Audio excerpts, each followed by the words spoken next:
Hi, Crime Junkies. The story I have for you today is one that has truly consumed me. In the 1970s, there was a serial killer lurking in San Francisco. One who some believe would sketch his victims as a way to lure them in and then attack them in the most brutal ways. And the wild part is that pretty early on, tons of people were pointing the finger at one man. Even survivors who escaped his clutches picked him out of a lineup. But to date, everyone has been too scared of what would happen to their lives if they cooperated with police. So this man is free, living among us. And though some believe he hasn't been a threat since 1976, when the murders stopped, the current detective thinks that we just might not know the true scope of his crimes. This is the story of the Doodler.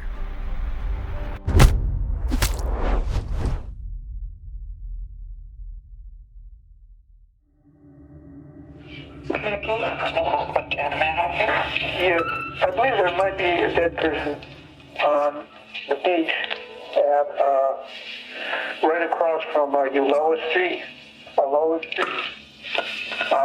If you follow the street right down to the water, I was right along there and I saw somebody lying there, but I didn't want to get too close because you know what could happen. Okay? Did you want to give me your name, sir? No, I don't think that's necessary. I just wanted to let somebody know. Maybe he needs help or something. But, felt it was my duty to report it. Oh, okay, fine. Let's check it out. Okay. Bye. That call came into San Francisco Dispatch in the early morning hours of January 27th, 1974. And I know that might have been a little hard to make out, but the gist is that the caller found a body on the beach. He didn't want to get too close to it, and the caller would not leave his name. He just thought that maybe the guy on the beach might need some help. Now, within minutes, they had officers descending on the scene, and what they found when they got there was odd. I mean, they quickly spot the body that the caller told them about, but he's not just lying there on the beach like the caller said. He is fully in the water, about to be pulled out with the tide. So much so that officers have to wade in and drag him back to dry land.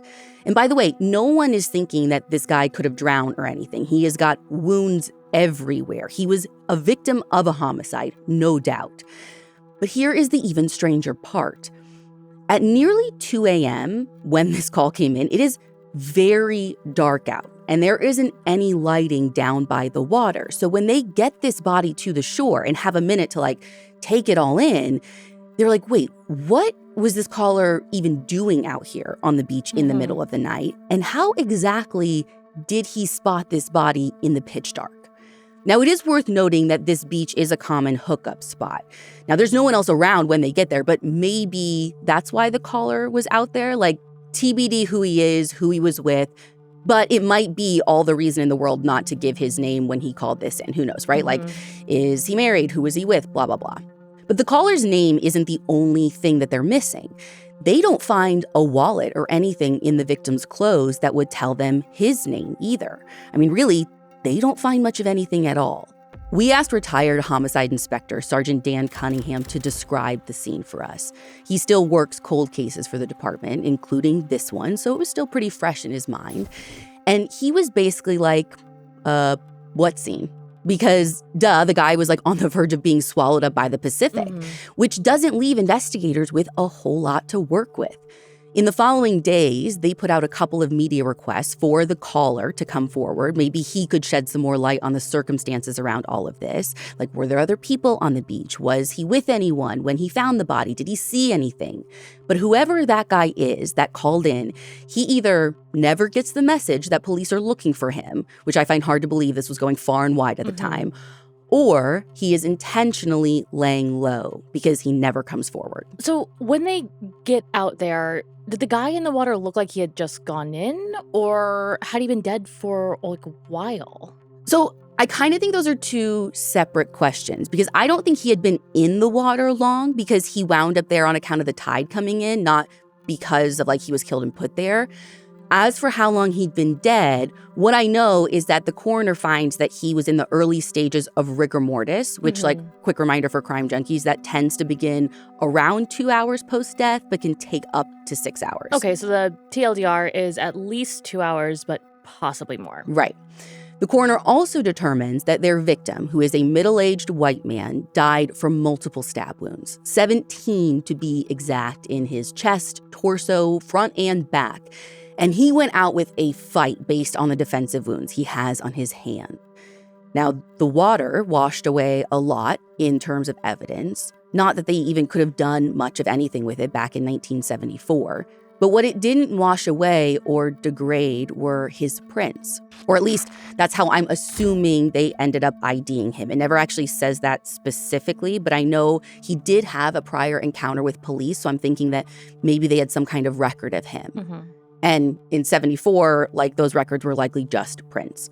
However they do it, within a couple of days, they have determined that he is 50-year-old Gerald Cavanaugh. He's a World War II vet, originally from Canada, who at some point made his way to the U.S. And do we know what he had gotten in trouble with police for? Why they had his records? I don't know how long this was before his death, but he'd actually been stopped in the same area where he was found before on suspicion of public sex in some nearby restrooms. And if you aren't picking up on it by now, this area where people would come to hook up, have sex in restrooms, this wasn't like a teenage lover's lane. This was a spot mostly frequented by gay men. We weren't able to speak with any of Gerald's family or loved ones, so I have no idea why he was there or who he might have been with the night that he died. But I do know that the restrooms where he was suspected to have been having sex before, those were actually locked at night. So if he did go there on his own the night he died, he was likely on the beach when he was killed. Which, to me, makes me wonder if maybe Gerald was out there, with the caller, they were out on the beach together. I don't know, maybe. I mean, the caller could have been out there with someone else as well, but maybe the who doesn't even matter, and he just didn't want anyone to know that he was out there with another man or to meet a man. Again, all just speculation. We may never know, again, because this caller has never come forward. And in 1974, to be truthful, I don't think anyone really wanted to know. To put it bluntly, even in a city like San Francisco that was seen as progressive, 1974 policing didn't treat everyone as equal. And it doesn't seem like they put much effort into solving Gerald's case. Sure, a plea or two went out to the public, but if they made any real effort to get to the bottom of things, it's never reported on. And I know from our own reporting that the gay community was very much under the impression that not much was being done. So when a call comes in 5 months later about a body in Golden Gate Park, Gerald's death, which happened just a mile and a half away, isn't really on anyone's radar. It comes in early the morning of June 25th, and from the looks of things, it's another stabbing. The victim is fully clothed, and he had been stabbed a total of 5 times, 3 times in the heart. But much like with Gerald, no wallet, no ID can be located. So investigators initially suspect a mugging gone wrong, especially because there is a scene here that tells a bit of a story. CNN reports that there is a pool of blood about 10 feet from the body with visible drag marks between the 2 spots, leading them to believe that the man was attacked where the blood is concentrated. Some kind of struggle ensued, and then the killer dragged him to the slightly more hidden spot where his body was found. And it's wild that the body wasn't found sooner, because when they canvassed the area, a resident tells them that she heard a man screaming for help a little before midnight the night before. Sergeant Cunningham told us that she did call this in, although it's hard to tell if there was actually any follow-up because, like I said, the body isn't discovered until close to 7. Now, thankfully, investigators ID their victim quickly this time. He's 27-year-old Joseph Stevens, who goes by Jay. And it turns out he's one of the most beloved performers in the city's drag scene. One of his regular gigs is at a club called Finocchio's, as the master of ceremonies, no less, which has been referred to as the birthplace of American drag. So Jay is drag royalty. Yes. And okay, here's the thing. By the way, based on the available info, it is possible that Jay would identify as a trans woman today. His younger sister, Melissa, told the San Francisco Chronicle that there isn't a doubt in her mind that he would have. But whether it was a sign of the times or Jae was just a cis gay man who loved dressing in drag, the pronouns that he used were he, him. So that's what I'm still going to use as well. So investigators quickly find that Jae was last seen leaving a place called the Cabaret Club in North Beach sometime before midnight on the 24th. Now, nothing suggests that he left the club with another person, but where he's found in Golden Gate Park is a hike from North Beach. Investigators know that he's got a car, and clearly you would have needed one to get up there as quickly as they assume he did if those screams heard around midnight were him. But his car is nowhere to be found in or near the park. And that's because, unbeknownst to these officers at the crime scene, Jae's car was some 45 minutes away, being hauled away after it was involved in a crime at a separate crime scene.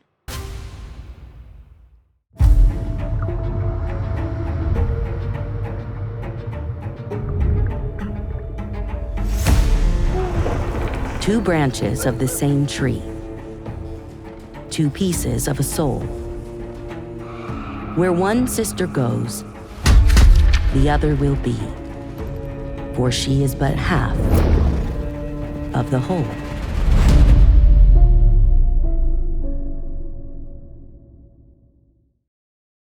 So, about 2 hours before Jae's body was discovered, an officer patrolling a neighborhood about 45 minutes away in a city called Hayward noticed a blue Toyota acting kind of sus.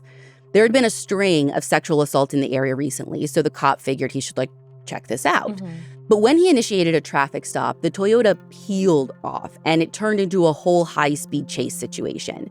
But God bless dumb criminals, right? Because the driver raced over a set of railroad tracks and not at a railroad crossing and crashed right into a house on the other side.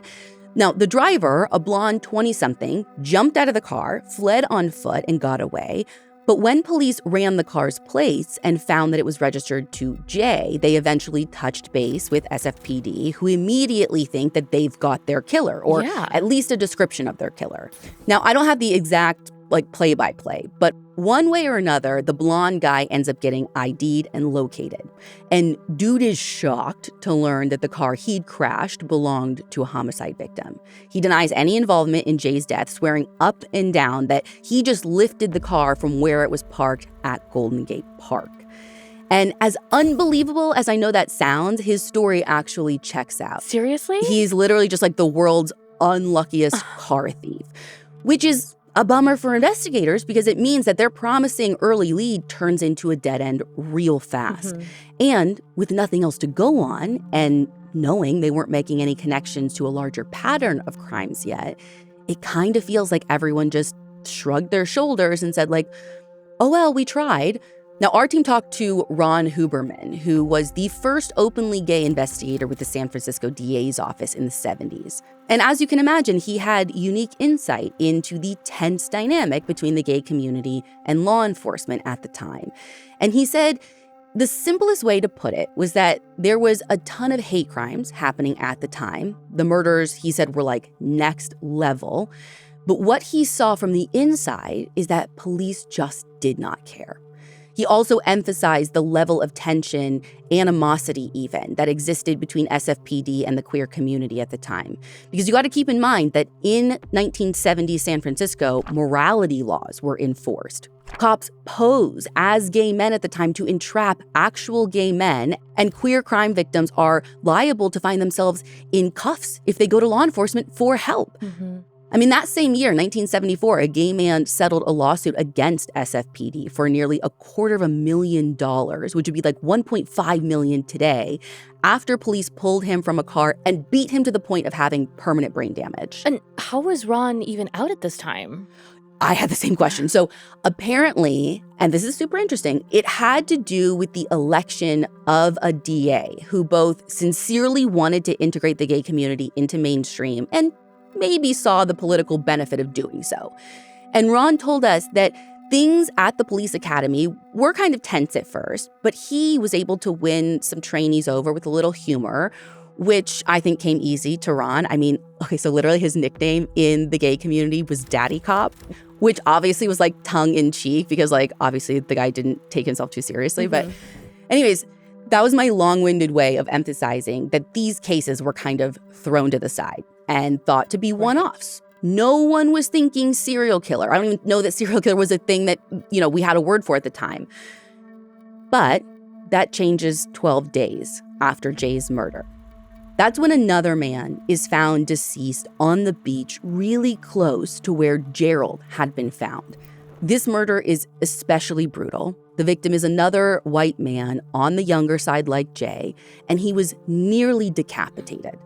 Sergeant Cunningham told us one of the original investigators said it was probably the worst crime scene he'd ever worked. And that dude worked the Zodiac investigation. Oh. This young man was found fully clothed, but yet again, no wallet, no ID. So it takes 2 weeks to ID him as a 31-year-old German national named Klaus Christmann. Klaus, investigators learn, has a family back home in Germany, like a wife and 2 kids. But he'd come to the U.S. a few months back and has been staying with friends, this American couple who lived in the Castro, which I think is like a suburb of San It's like an area of San Francisco that in the 70s had a really vibrant progressive culture. Okay, got it, yeah. So he's become something of a regular at the city's gay bars. Now, investigators determined that one of those bars is actually the last place he was seen. Witnesses say he left alone at around 2 a.m., and even though Sergeant Cunningham told us that investigators found some of the men Klaus was known to have been involved with, all of them quickly get ruled out. So when the culprit doesn't fall into their laps quickly, police move on to other cases. Though there is finally chatter amongst them that these were maybe more than just one-offs. I mean, there's clearly a pattern between Gerald and Jae and Klaus. But aside from each of them being part of the queer community, there were no other connections, and no task force or anything was being put together to try and find one. And they weren't even really alerting the public to the threat of a serial killer. But even though they weren't announcing it, I mean, this is a community that already has a target on their backs. They are quick to pay attention and spread the word amongst themselves. And soon, rumors start running rampant about a possible serial killer in their midst. And everyone's waiting for the next shoe to drop. But it doesn't. Weeks go by without another murder, and then months. And as they inch up on the 1-year mark from the last murder, I imagine people's guards are down. And maybe that is what allowed for the next murder to happen. On May 12, 1975, SFPD is alerted to the discovery of another body on the beach. That morning, a hiker finds a set of bloody drag marks that leads to the body of a young man. Now, this time it doesn't take police long to catch on. He has all the same hallmarks of all the previous murders. And they know in that moment that their killer is still out there and he has no intention of stopping. So maybe now's the time to put a little more effort into finding him before he can kill again. Which means it's task force time. Their version, maybe. So here's something wild I just learned. The San Francisco Chronicle reports that in the 1970s, homicide cases were worked by shift. So instead of being assigned to a specific, one homicide is assigned to a specific investigator, what they did was whoever was on shift would work it and then pass it off to the next guy when it was his turn. What? Dude, I know. No wonder this was a serial killer's heyday. That's My God. So inefficient. Everyone knows a tiny little piece of one case that just keeps getting hot potatoed around to investigators. I know. It makes no sense. So literally no one has any idea what's going on, who has what case, what he's done, what still needs to be worked on. It is a hot mess that is especially messy when you have multiple cases that are connected. So the higher-ups decide maybe we should assign this newest case and the stalled investigations to a dedicated team of homicide inspectors. Right. Great idea, Brilliant. Actually. So this isn't a task force like you're thinking where it's multi-agency or whatever. But for this system, it's kind of a task force. And they do get 2 of SFPD's finest. These guys have a track record second to none, and Like, listen, if this was a movie, like cue slow-mo 70s title track where they like walk like head on into frame, because the way that these guys are talked about, they are kind of legends in their own time. And they're fondly known as the Soul Brothers. So iconic. I know. Their names are Rotea Gilford and Earl Sanders. And Inspectors Gilford and Sanders are SFPD's first and second Black homicide investigators. And it's hard to overstate just how radically they changed the course of the investigation. But first things first, they have to ID the most recent victim. Because I assume no ID on the body. Right, same as the others. But the victim, they find out, is a registered nurse. So his prints are on file with the State Board of Nursing. So somehow they get connected to those. And they find out he's 32-year-old Frederick Capin. Like the others, Frederick was stabbed to death 16 times in total, the fatal wounds piercing his heart. Judging by the drag marks and the dried blood the coroner notes on the soles of his shoes, he went down fighting. Now, what they find out is Frederick was last seen alive at a gay bar the night before his body was discovered. Actually, the same one Klaus was last seen at, this place called Bojangles. Did they ever find out where Gerald was last seen? Because I feel like that's the pattern here. The rest of them were all seen at like a bar or a nightclub. So they're not sure where he last was. I think everyone's guess is that he was probably out on the town before his death too, maybe. Mm-hmm. So if this is the pattern, Gilford and Sanders decide to meet the gay community where they're at. At the gay bars. Right. Now, these guys don't necessarily have the community's trust from day one, as you can imagine, but they're willing to work for it. And what do you know? A little respect and kindness goes a long way.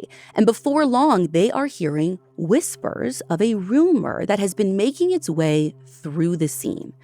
Supposedly, there is a guy who likes to camp out at gay bars with a sketchbook in hand. And while everyone else makes merry around him, he quietly sketches the faces of other bar patrons. And word has it that this guy is like pretty good at what he does. Now, it doesn't seem like anyone is saying he did it, or they saw him with the men or drawing the men or anything like that. But this guy has just been standing out for about as long as the murders have been happening. But before they can even begin to track down a name for this artist, it happens again. On June 4th, 1975, a man's badly decomposed body is discovered hidden in some bushes near the Lincoln Park golf course. Like the others, he's clothed, though his pants are unzipped, and again, seemingly no ID. So all the signs are there, and the case goes right to Gilford and Sanders. But this one's going to be different than all the rest. I mean, normally they're on a scene within hours of a murder, like things are fresh, but not this time.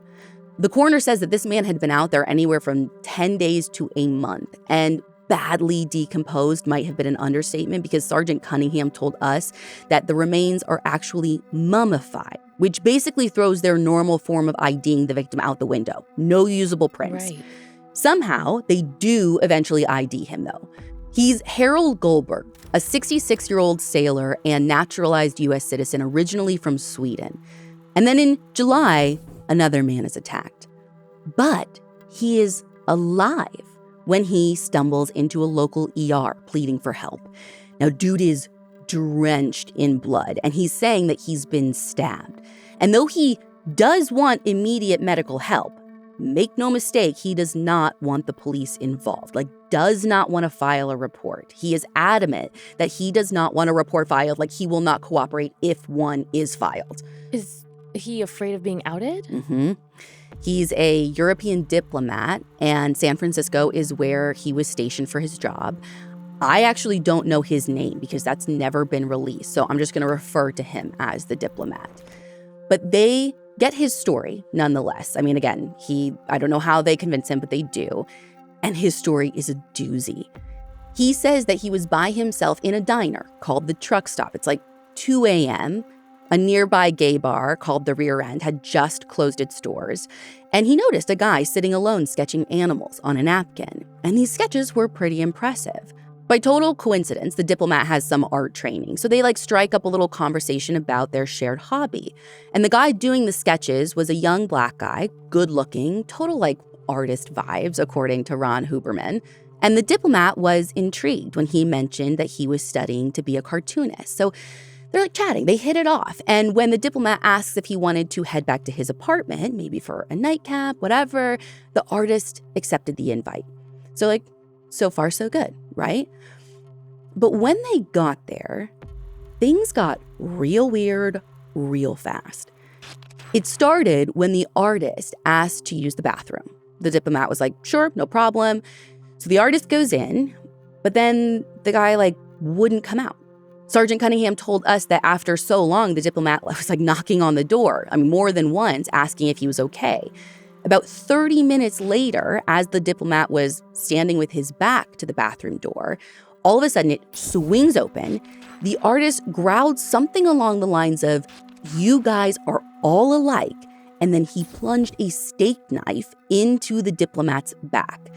Now, the diplomat started fighting back, but the artist managed to stab him 6 times before the knife broke off in his body. And thank God it did, because only then did the artist run out the front door, allowing the diplomat to barely escape with his life. And his injuries are no joke. The poor guy is hospitalized for weeks. And this, by the way, is when their killer earns the nickname the Doodler. Supposedly, Gilford and Sanders come up with it, although it's possible they heard it from the people in the community. So the diplomat is recovering. And then fast forward 2 weeks later, Gilford and Sanders learned that another man has just survived an attack by someone he'd taken home. And take a wild guess where that guy lives.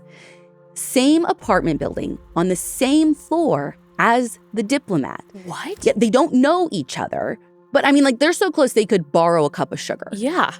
This second attack isn't exactly the same as the diplomat. So this guy had been tied up, possibly voluntarily, when the guy that he brought home started beating the crap out of him. Thankfully, the attacker got spooked when neighbors heard screaming and started pounding on the walls. And how do we know it was the same guy? Well, because the victim told police what he said as he started attacking him. All you guys are alike. Yep. But like the diplomat, this victim wants nothing to do with an investigation or an eventual prosecution. He does not want to be outed. And though he also says his attacker was a black man in his early 20s, Gilford and Sanders realized that he'd been pretty intoxicated and probably wouldn't be of much use with a sketch artist. But they think the diplomat would be. Partly, Sergeant Cunningham told us, because he thinks he and his attacker were together for a while, partly because he was way less intoxicated, and partly because of his artistic training. So they go to him, and they promise to protect his identity, asking him to please just spend a few hours with their sketch artist. He is their only real shot at getting this guy before he strikes again.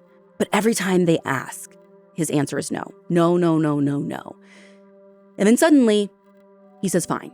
But that's all. Once they have their composite, stopping the guy is on them, and they're going to have to do it without his help. Which, can you imagine, living in a world where, your own safety could be at risk, but, coming out and, just saying who you are is scarier. Is more risky. Freaking terrifying. Gilford and Sanders jump at this proposal, and once the composite sketch is released in October, the tips start pouring in. The first big one is called in by an anonymous woman who recognizes the guy in the sketch. She says he lives in the East Bay and his name is such and such. And I'm only being vague because I couldn't let the name slip if I wanted to. It has never been released on or off the record. The one thing I will say about this investigation is they truly have kept identities under wrap for decades. It's almost very impressive if I didn't want to know so bad. Now, what I do know is that it is apparently a common name. So initially, the tip isn't super useful. Although, to be perfectly honest, I don't even think it reaches Gilford and Sanders. It just gets lost in the shuffle? I think so, because the woman comes back. It pisses her off because, by 10 days go by, she hasn't gotten contacted. She feels like nothing is happening. So she's like, my tip must not have been taken seriously. So she calls again, mad. And this time, she not only gives his name, but she gives his address, his age, his freaking license plate number. Not all heroes wear capes. Truly. So this second message does reach Gilford and Sanders, who put the guy under immediate surveillance. They don't approach him just yet. Instead, they start putting together a profile, which seems like the right move, I think. And here's where things get wild. Soon, another tip comes in about this same guy. But your brain is going to explode when I tell you who calls this one in. I mean, I don't know the lady's name. I can't tell you who she is exactly, but I can tell you her profession. She is a secretary at Highland Hospital in the East Bay. Not for like a surgeon or whatever, for a psychiatrist. If she's to be believed, her boss treats the guy that Gilford and Sanders have under surveillance. And her boss treats him for issues relating to his inability to cope with his same-sex attractions. Oh, and spoiler alert, he straight up confessed to the murders in his sessions with the doc, which like, what? I know. 3 days later, that doctor calls in and he's like, yeah, so you know that thing my secretary said? It's completely true.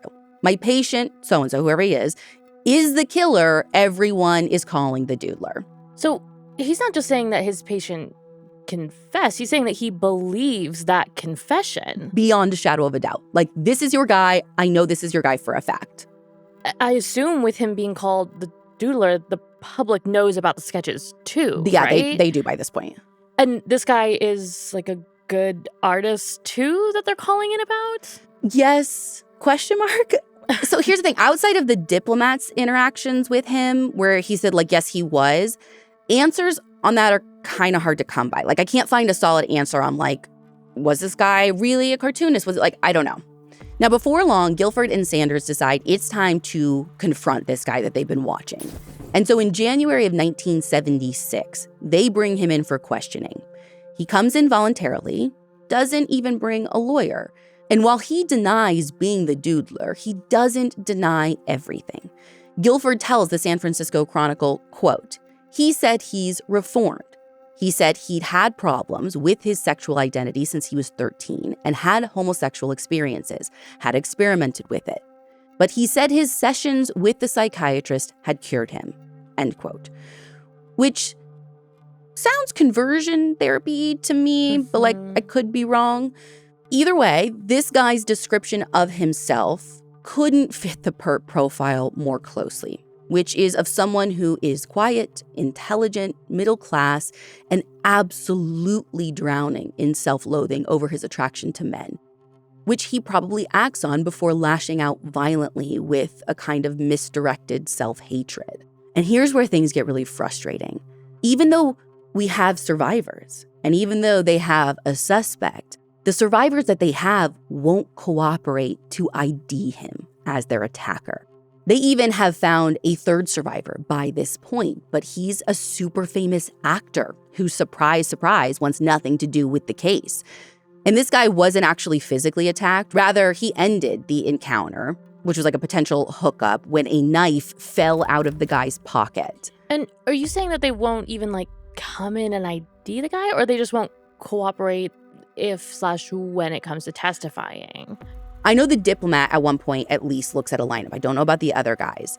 And when they finally convince him to do that, he does pick their guy out as the Doodler. But he still won't be caught dead in a courtroom saying that that's the man he brought back to his apartment. And that's why this case, solved in everything but name, as far as Gilford and Sanders are concerned, goes cold. Ice cold for the next 4 decades. And it seems that their suspect, if their suspect is their guy, gets like cold feet or whatever once he knows that the cops are onto him, because the Doodler killings in San Francisco just stop and they never resume again in all that time. It wasn't until 2018 that Sergeant Cunningham picks the investigation back up and started working it with another recently retired investigator working cold cases. This guy's name is Dan Dedette. So they have to go back and start from scratch, because in the 4 decades that the case sat untouched, the file, got moved around, it got misplaced, things got separated and whatnot. So the records they have are fragmented, they're incomplete. And I think Sergeant Cunningham almost views this as a blessing and a curse, like kind of thing, because like they're almost forced to start from square one. And I said blessing because starting from square one leads them to some surprising conclusions. Take this. The number of Doodler victims is pretty well settled by this point, right? There are 5 deceased victims and 3 survivors, 8 people total. But they decide, you know what, we should look at all of the cold case homicides of gay men from 74 and 75, eventually concluding that there was actually a ninth Doodler victim. His name was Warren Andrews, and at first glance, his case doesn't have much in common with the others. Warren was found barely clinging to life on April 27th of 1975 at this cliff overlooking the ocean called Land's End.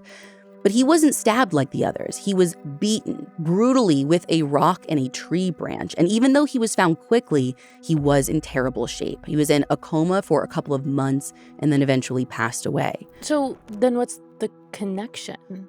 I think mostly like who he was and the location where he was found. See, Warren is thought to have been gay, and Land's End is another remote hookup spot. It's also just a mile from where Harald Gullberg was found in a similar setting. And it's the cliffs that really get Sergeant Cunningham's wheels spinning. It seems obvious to him that whatever happened there, it didn't go down the way the killer wanted it to. It was especially messy. The victim was still alive when he was found. And the weapons the killer used seemed improvised. Okay, can you just put this a little bit in context for me? When Warren is attacked in April of 75. Oh, so you have Gerald, who was the first victim, found on the beach in the water. Mm-hmm. Then you have Jae, the second victim. Then Klaus is the third. Then there was that like almost 10-month break where nothing happened. This attack on Warren was April of 75, and then May 75 was Frederick, and June 75 was Harald. Got it. I wonder if it was after Harald because that's when he got the string of other victims that start surviving. So the diplomat and the other guy who lived in his building, yes. But best I can tell, the super famous actor guy was maybe in May, although no one seems to like really know that for sure. Mm-hmm. So yeah, I don't know if his like MO is changing or if you like, usually you see the opposite. It's like de-escalating almost. Yeah, or he's just like, I don't know if he's just like losing control and whatever it is. Anyways, they're thinking that looking at the scene where Warren was found, it wouldn't be hard to imagine things going awry. Like, what if the killer had intended to stab him like the others, but he somehow lost his knife in a struggle? Or who knows? And Sergeant Cunningham told us it's easy to imagine the knife getting, like, knocked over the cliff's edge, forcing him to, like, think on his feet. So Cunningham's getting his ducks in a row, right? Like, setting the record straight. And as he's getting things organized, him and his partner also find that there are some items that can be sent out for testing. So they do that. Then they have the diplomat's composite from all those years ago, age progressed. They release that to the public, along with that weird 911 call that we played at the beginning of the episode. All that comes out in February of 2019. They're hoping that someone is going to recognize that voice, because up until that point, they had not released the call. So why are they even doing all this? Like, what exactly are they looking for? Like, there are a couple of possibilities. Like, it could be, I mean, at minimum, a really important witness. But as Detective Cunningham told us, I mean, he also very well could be the killer, which would actually make a whole lot of sense in terms of how the caller even came across that body in the dark on a deserted beach at 2 a.m. And Detective Cunningham wants to know the freaking answer. I mean, I haven't mentioned this yet, but he has already interviewed our unnamed suspect person of interest. He did that back in 2018 because dude's still alive, obviously, and living in the East Bay now as an out gay man. But he told Sergeant Cunningham the same thing he told Gilford and Sanders all those years ago. He's not the Doodler. The end. Even though the guy is a dead ringer for the age-progressed composite. Now, DNA might end up doing the trick and tie him to the crimes. That would be great. But they don't want to put all their eggs in one basket. I mean, who knows if they will even get a usable profile from the evidence they sent off. So they decide to think outside the box a little bit. Like, if they can't use any of the survivors, they decide maybe they can go back to that psychiatrist and start there. Okay, yeah, I was kind of wondering about that. Like, he's saying this guy confessed to him. He believes the confession. Like, dude, I don't know. Let's run with that. I don't know why they couldn't use him in 74. I don't know if it was like, I don't even think HIPAA was like a thing. And obviously they're like coming to police and telling him, I don't know. But now they want to start with the psychiatrist. Again, I don't know that they're going to like use him in court necessarily, but they're like, it's a good jumping off point. Let's go to him. Except there is a huge problem. Of course there is. From their files, the only name they can find for the psychiatrist is a note like scratched by Gilford that says Dr. Priest Psych equals C, Highland Hospital. And for the life of them, they cannot find any record of there being a Dr. Priest who practiced psychiatry at Highland Hospital in the 70s. So it's like this doctor never even existed. I mean, TBD records in the 70s, plus like maybe he's already passed away. I mean, how old was he back then? Here's the thing, though. It's not like they can't just find someone currently working there in 2019 when they go looking. Like, the hospital has no record of this guy at all, which, I don't know, it's like wild to me. And they can't just like get a list of all the old psych docs and just like go line by line? Was there a chance the name was wrong? Like, was it like a visiting doctor, like a temp, a sub? They have a lower lift idea first that also wouldn't require a warrant, right? Okay. So they're going to ask the public for help. Oh. At the beginning of 2019, SFPD announces a $100,000 reward for information leading to the Doodler's arrest. And they also ask the public for their help in locating this elusive Dr. Priest. Spoiler alert, though, no dice. But it's not a dead end altogether. See, over the years, Cunningham and Dedette worked hand in hand with a reporter from the San Francisco Chronicle. And in 2021, this reporter and his PI think that they might have solved the puzzle of Dr. Priest. They come across the name of a Dr. Howard Preece, Preece, who practiced psychiatry at Highland Hospital in the 70s. And though Dr. Preece passed away in 2005, his daughter tells them, yeah, this Doodler guy is exactly the sort of patient her dad would have treated. Sadly, she doesn't have any of his old records anymore, nor does she know where they could be if they even still exist. Now, Cunningham eventually asks a court to order Highland Hospital to release Dr. Priest's records from way back when, but the judge denies the request, citing the fact that there is no evidence that the patient still poses a threat to the public. Says there's no indication that he's posed a threat since 1976. Which, like, again, I don't know the rules around this, but to me, it is wild. Like, I get maybe not a threat to the public, but do we not care about justice for his victims? That's what I'm saying. Like I don't know what rule we're following here. Those are like two different things I understand, but let's address at least one of them. Okay, but also, what if everyone's wrong? What if he has posed a threat since 1976? See, one of the things Cunningham learns about his guy is that he actually skipped town way back in 76 and spent some time on the road, moving from place to place. So, according to the San Francisco Chronicle, Cunningham researches whether there were any other similar crimes in the years after 76 anywhere else.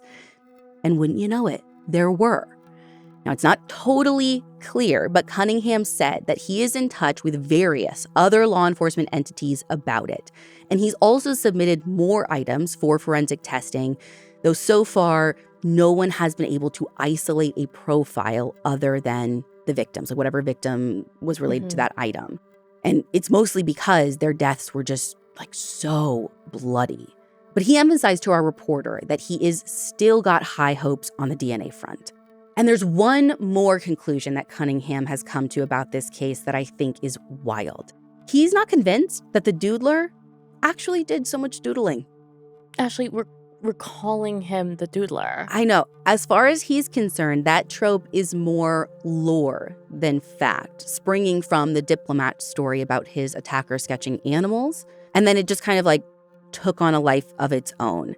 And listen, I don't know where I kind of fall on this because Gilford and Sanders certainly thought the doodling angle was accurate. And Ron Huberman, like Daddy Cop, working the case for the DA's office, with his own deep ties to the gay community, he remains convinced of it to this day.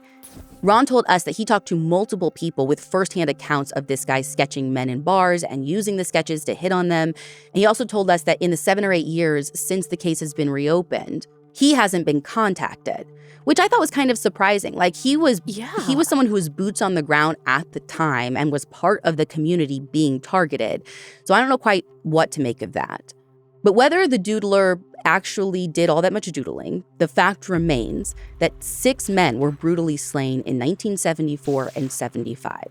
And that's 6 that we know of. Mm-hmm. There is a strong person of interest in this case, and the families of the victims still haven't received justice. These murders had ripple effects of a magnitude that is hard to comprehend. I mean, take Jae's family, for instance. His murder caused one of his sisters to have a full-blown psychotic break. She was convinced that his death had unleashed evil spirits somehow, and just 3 months later, she attacked their mother and their other sister, Melissa. And their mother was killed and dismembered, and Melissa just barely survived. I mean, one could even say that they're like the second wave of victims of the Doodler, you know? I mean, I think so. That's why I said when you say he's not like a threat to anyone, like... It's like he's not a threat to the community that he was a threat to at the time. But what he did, like, it still continues. Yeah. And I think I want to close out with a quote from Frederick Capin's niece. Frederick was a talented artist and a dedicated nurse, providing care to his community day in and day out. He was also a war hero, having saved the lives of 4 Marines in Vietnam. And his niece said in a podcast series by the San Francisco Chronicle, quote, "I just want my uncle to be remembered for the good he did and not to be remembered for the circumstances under which he was killed. He deserves that. I think all of the victims deserve that." It's been 50 years since the Doodler murders, and time for justice is running out. The San Francisco Police Department is still offering that reward, which now has been raised to $250,000. And it's for anyone who can help them solve this case once and for all. So if that's you, you can call their 24-hour tip line at 415-575-4444, or you can text them at tip411, and you can remain anonymous. For all the source material for this episode, you can go to crimejunkiepodcast.com. And you can follow us on Instagram at Crime Junkie Podcast. We'll be back next week with a brand new episode.